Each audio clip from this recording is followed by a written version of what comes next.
Hello विद्यार्थी मित्रों, आप सभी का स्वागत है यूनिक एकेडमी चैनल के अंदर। तो बच्चों, आज हम कक्षा 9 हिंदी माध्यम में ब्रज प्रकाशन गणित का पेपर सोल्व कराने जा रहे हैं। आई होप आप उसे अच्छे से देखोगे और समझ में तो 100% आपको आ ही जाएगा। तो बच्चों, आज हम कक्षा 9 मैथमेटिक्स ब्रज असाइनमेंट में सेक्शन बी पहला पेपर है, सेक्शन बी चला रहे हैं। सेक्शन बी बहुत इंपॉर्टेंट सेक्शन है आपकी परीक्षा में। जो पहली परीक्षा आपकी 14 तारीख से स्टार्ट हो रही है, उसमें गणित में सेक्शन बी बहुत इंपॉर्टेंट है। इंपॉर्टेंट का मतलब है इसलिए क्योंकि उसके अंदर जो सम्स है ना, काफ़ी आसान है, जिससे आप अच्छे से नंबर स्कोर कर पाओगे अपनी परीक्षा में। तो चलो हम चालू करते हैं। Section B paper number 1 Braj Prakashan. Question number 1 क्या है बेटा? 3/5 और 4/5 के बीच 5 परिमेय संख्या लिखनी है। अब हमें 5 परिमेय संख्या कैसे लिखेंगे? क्योंकि 3/5 और 4/5 के बीच में, 3 और 4 के बीच में तो कोई संख्या नहीं आ रही है और हमें तो 5 की 5 संख्या लिखनी है। कैसे लिखेंगे? बहुत आसान है, देखते हैं। 3/5 राइट ना बेटा? तो आसान इसलिए है ना कि 3/5 और 4/5 के बीच में जब हम कोई संख्या नहीं लिख पा रहे हैं तो सिंपल सा तरीका है, जो हर है ना बेटा उसको बड़ा कर देंगे। अब बोलोगे हर क्या होता है? तो भाई नीचे वाली संख्या हर होती है और ऊपर वाली संख्या अंश होती है। तो देखो 3/5, तो 5 हर है ना, तो हर को बड़ा करो। तो मैंने हर को बड़ा करने के लिए 8 से गुणा किया। अगर आपको इच्छा है 10 से गुणा करने का, 12 से गुणा करने का, जिससे भी करने का आपकी इच्छा, आप कर सकते हो। 5 गुणे 8, तो 5 8 कितना हो गया? 40। अब जितना नीचे गुणा किया उतना ही ऊपर गुणा करेंगे। तो 8 का गुणा नीचे किया तो 8 का गुणा ऊपर भी करेंगे। 3 8 24, 5 8 40, तो 24/40। ठीक उसी तरह 4/5 है, तो 5 का गुणा 8 में करेंगे तो कितना हो जाएगा? 5 8 40, और 8 का गुणा नीचे तो 8 का गुणा ऊपर भी करेंगे तो 4 8 32 होगा। ठीक है, इस तरह से बेटा देखो ध्यान से, क्या हुआ कि पहला हमारा क्या आया सॉल्यूशन? 24/40। उसके बाद क्या आया? 32/40। और 24 और 32 के बीच में 5 संख्या लिख दो। तो 24 के बाद बेटा 25, 26, 27, 28, 29, ये 5 संख्या हो गया। सबके बटे में 40, 40, 40, 40, 40। इस तरह से बेटा 24/40 और 32/40 के बीच हम 5 परिमेय संख्या लिख दिए। आपको समझ में आ गया होगा। ओके बेटा, दूसरा नंबर क्वेश्चन चालू कर दे। क्वेश्चन नंबर जो 17 है, सरल करो। क्या है क्वेश्चन? 7 की घात 1/2। ये बेटा इंटू है। इंटू मतलब होता है गुणा। क्या होता है बेटा? गुणा।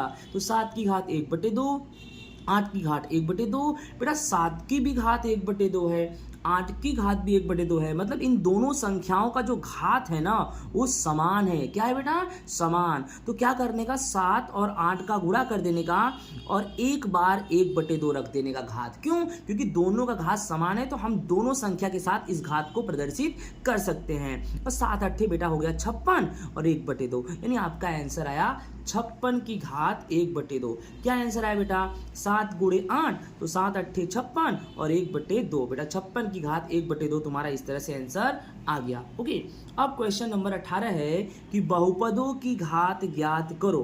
बेटा बहुपदों की घात ज्ञात करनी है। आपका जो पहला बहुपद है 1 - x² + 2x की घात 7, तो बेटा सबसे बड़ी घात कौन है? 7। तो यही बहुपद की घात होगी, ये तुम्हारा हो जाएगा आंसर। ठीक उसी तरह से बेटा कर्ण 5 है, उसकी कोई घात है ही नहीं। जब कोई घात नहीं है तो आपको घात कितना मानना पड़ेगा? 0 मानना पड़ेगा, राइट ना? ओके, आगे देखते हैं बेटा क्वेश्चन नंबर 19। तो क्वेश्चन नंबर 19 हमारा क्या है? ध्यान से देखो। बहुपद p ऑफ x बराबर x + 5 का बेटा शून्य ज्ञात करना है। बहुत आसान तरीका है। जब भी शून्य ज्ञात करना हो, जिस बहुपद का ज्ञात करना है उसके बराबर में 0 मान लेने का। क्वेश्चन तुम्हारा है x + 5, तो x + 5 बराबर 0 मान लेने का। अब x + 5 बराबर तुमने 0 माना है, तो x राइट करो, बराबर राइट करो, 0 राइट करो, +5 उधर जाएगा तो -5 हो जाएगा। तो x बराबर तुम्हारा -5 आया। आई होप आप समझ गए होगे। अब बेटा क्वेश्चन नंबर 20 है। क्वेश्चन नंबर 20 में इसको सॉल्व करना है। तो पहले कोष्टक में क्या दिया है? 3x + 4। दूसरे कोष्टक में क्या दिया है? 3x - 5। एकदम आसान है बेटा। पहले क्या करने का? 3x लिख देने का। पहले वाले कोष्टक का 3x लिख देने का और दूसरा वाला पूरा कोष्टक उतार दो 3x - 5। ठीक उसी तरह पहले वाले कोष्टक का 4 लिखने का, फिर पूरा कोष्टक उतार देने का। याद रखना ये पहला स्टेप है, बहुत ही इंपॉर्टेंट स्टेप है। फिर से सुनो मैंने क्या बोला, पहले वाले कोष्टक का 3x लिखो और पूरा दूसरा कोष्टक उतार दो, फिर पहले वाले कोष्टक का +4 लिखो और पूरा कोष्टक उतार दो। अब ध्यान दो, 3 का 3 में गुणा करो बेटा, कितना आएगा 9, और x का x में गुणा करो x², 9x² है। फिर बेटा माइनस, तो यहाँ भी माइनस। फिर बेटा 3 का गुणा 5 में करो तो कितना आएगा 3 × 5 = 15, और क्या बच गया तुम्हारा x, तो 15x। फिर बेटा 4 का गुणा 3 में करो तो 4 × 3 = 12, क्या बच गया x, तो 12x। फिर बेटा प्लस और माइनस माइनस होगा, याद रखना यहाँ पे गलतियां मत करना, प्लस और माइनस माइनस, और 4 का गुणा 5 पे करेंगे तो 4 × 5 कितना हो जाएगा बेटा 20। इस तरह बेटा 9x², समझ रहे हो आप, -15x + 12x, तो माइनस प्लस क्या होता है माइनस, 15 में से 12 गया 3, बड़ी संख्या कौन है 15, 15 का चिन्ह क्या लगाएंगे भाई माइनस, क्यों माइनस की चिन्ह है, तो 9x² -3x -20, ये तुम्हारा आंसर हो गया। आई होप आप समझ गए होगे। तो बेटा नेक्स्ट क्वेश्चन हमारा क्वेश्चन नंबर 21 है, क्या लिखा है, बिंदु -2 4 3 -1 -1 0 और 1 2 किस चतुर्थांश अथवा किस अक्ष पर है।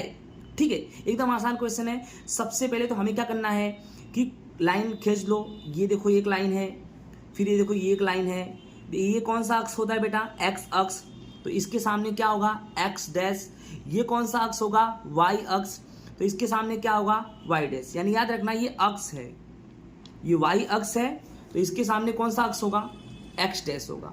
ठीक है, इसी तरह से ये y अक्ष है, तो इसके सामने क्या होगा y' होगा। ठीक है, अब फिर से देखो हम क्वेश्चन को ध्यान से देखते हैं, समझते हैं क्या है क्वेश्चन हमारा। सबसे पहले हमारा क्वेश्चन क्या है कि -2 4, तो -2 कहाँ आ रहा है, देखो बेटा -2 कहाँ आ रहा है, याद रखना हमें पहले x लेना है और फिर y लेना है। क्या बोला मैंने, पहले हमें x लेने का और फिर हमें y लेने का, तो -2x में जाने का, तो -2x' में है। अब इधर x' है तो दूसरी तरफ हमें डैश वाली नहीं चाहिए, दूसरी तरफ हमें बिना डैश वाला चाहिए, तो इधर x' है तो हमें y' तो चलेगा नहीं, क्या चलेगा हमारे y चलेगा, तो x' पे देखो -2 दिख रहा है।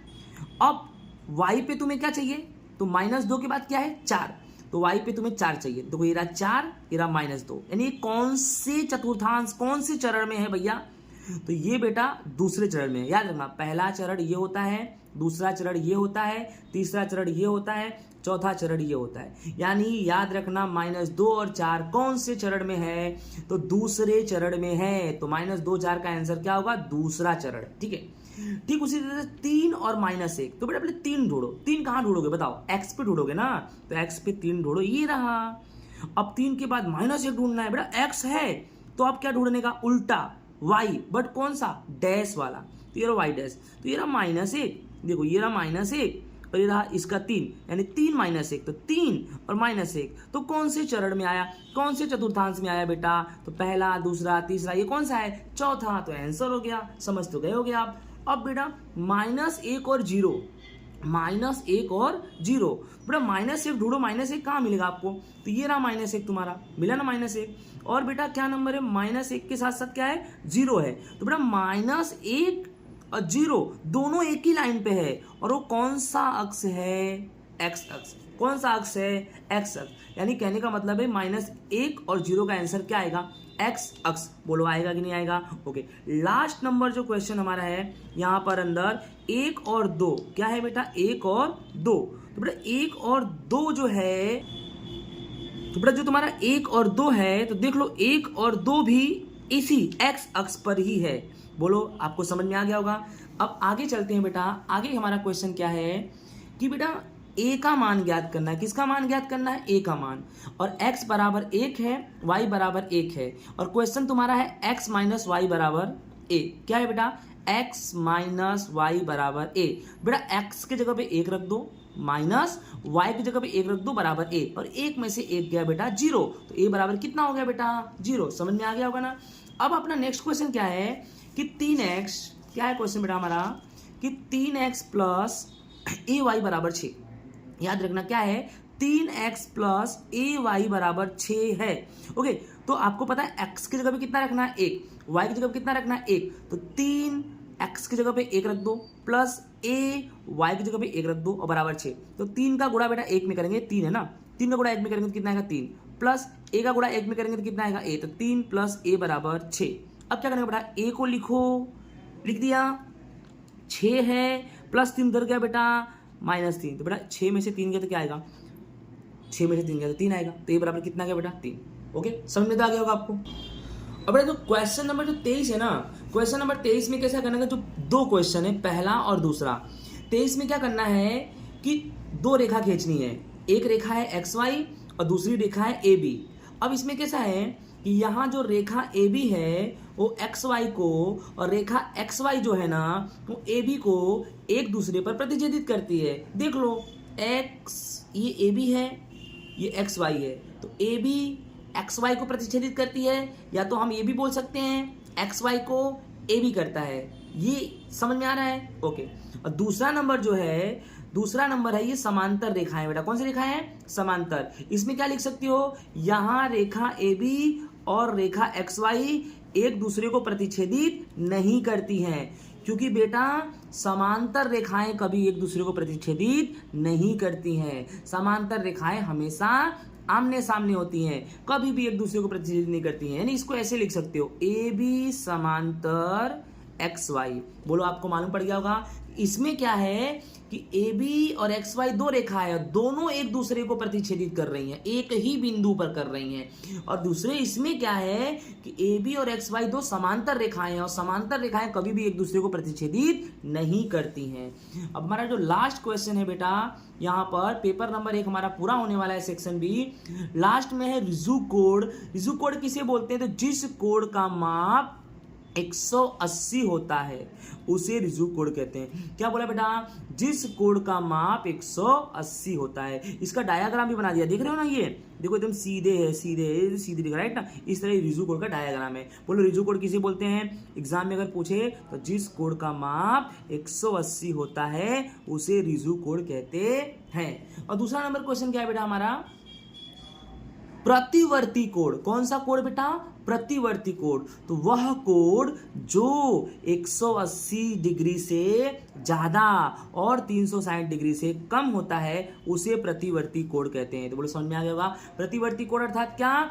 वह कोण जो 180 से ज्यादा होगा और साथ ही साथ बेटा 360 से कम होगा। बोलो, उसे कौन सा कोण बोलेंगे? प्रतिवर्ती कोण। तो बेटा इस तरह हमारा ब्रज प्रकाशन कक्षा 9 हिंदी मीडियम पेपर नंबर 1 का सेक्शन बी पूरा हो गया। धन्यवाद, राधे राधे। आप लोगों को समझ आ गया होगा।